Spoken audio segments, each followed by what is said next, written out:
माफियाओं के खिलाफ योगी आदित्यनाथ सरकार का हर फैसला अब इतिहास रचता जा रहा है। बुलडोजर के जरिए माफियाओं के आतंक पर पहले चोट पहुंचाया और अब उनके कब्जे की अवैध जमीनों पर गरीबों और जरूरतमंदों के लिए आसियाने बनाकर वो एक नजीर पेश कर रहे हैं। कहा यह जा रहा है कि प्रयागराज में अतीक अहमद गैंग पर कार्रवाई के बाद अब अगला number mafia don Mukhtar Ansari का है। पिछले 6 सालों के दौरान गाजीपुर के इस माफिया के खिलाफ योगी सरकार ताबड़तोड़ कार्रवाई कर रही है। अभी तक उसकी 1500 करोड़ रुपए की जो प्रॉपर्टी है उसको या तो सीज कर दिया गया है या फिर उस पर बुलडोजर चला है। और कहा यह जा रहा है कि जो सीज हुई जमीनें हैं अब वहां पर जो फ्लैट्स हैं प्रधानमंत्री आवास योजना के तहत बनाए जा सकते हैं। और उसी जो प्रॉपर्टी है उसमें से एक है गाजीपुर के फतुल्लापुर का, ये आप देख रहे हैं कि ये बड़ा सा एफसीआई का गोदाम है। कहा यह जाता है कि मुख्तार अंसारी और उसके परिवार के लोगों ने जो अवैध जमीन पर अवैध तरीके से इस जमीन पर कब्जा किया और इसके बाद यहां पर एफसीआई का गोदाम बनवाया और इसके बाद इसे भारत सरकार को रेंट पर दे दिया। लेकिन जब इस मामले की तहकीकात की गई, जब जांच पड़ताल की गई तो पाया यह गया कि ये जमीन पूरे तरीके से अवैध है, लिहाजा इस पूरे गोडाउन को अब सील कर दिया गया है। और कहा जा रहा है कि आने वाले दिनों में यहां पर प्रधानमंत्री आवास के तहत यहां पर भी कुछ फ्लैट्स या फिर मकान बनाए जा सकते हैं और इन फ्लैट्स पर जो कब्जा होगा वो गरीबों का होगा, क्योंकि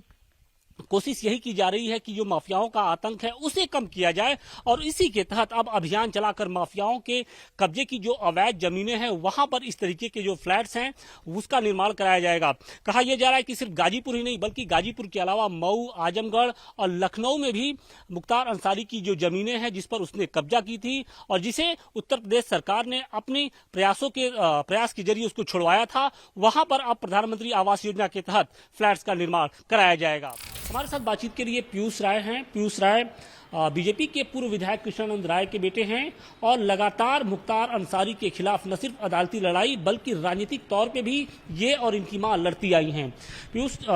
ये बताइए कि राज्य सरकार ने फैसला किया कि जितने भी माफिया हैं और उन्होंने जिस तरीके से जमीनों पर अवैध तरीके से कब्जा किया था वहां पर अब गरीबों के लिए फ्लैट्स बनाएंगे, कितना ये इस कदम को आप किस तरीके से? देखिए, जैसा कि कल प्रयागराज में माननीय पूजनीय महाराज जी ने ये घोषणा किया कि जिन माफियाओं द्वारा जो भी अवैध भूमि कब्जा किया गया था उस पर प्रधानमंत्री आवास और मुख्यमंत्री आवास का निर्माण करने का कार्य करेगी, तो मैं इस कदम को बहुत ही सराहनीय कदम मानता हूं। और मेरा ये मानना है कि इन अपराधियों ने ही आम जनमानस का पैसा लूट के अपनी काला साम्राज्य खड़ा किया था और आज सरकार वही काले साम्राज्य को ध्वस्त करते हुए इस आम जनमानस के बीच में वही जो काले साम्राज्य से जो जमीन की खरीदारी हुई या जो जमीन या प्रॉपर्टी इन लोगों ने बनाई है वो जनता को सुपुर्द करने का काम पूजनीय महाराज जी के हाथों द्वारा किया जा रहा है और यह एक सराहनीय कार्य है। और मेरा मानना है कि आम जनमानस में इस कार्य के प्रति एक अच्छी इमेज बनेगी।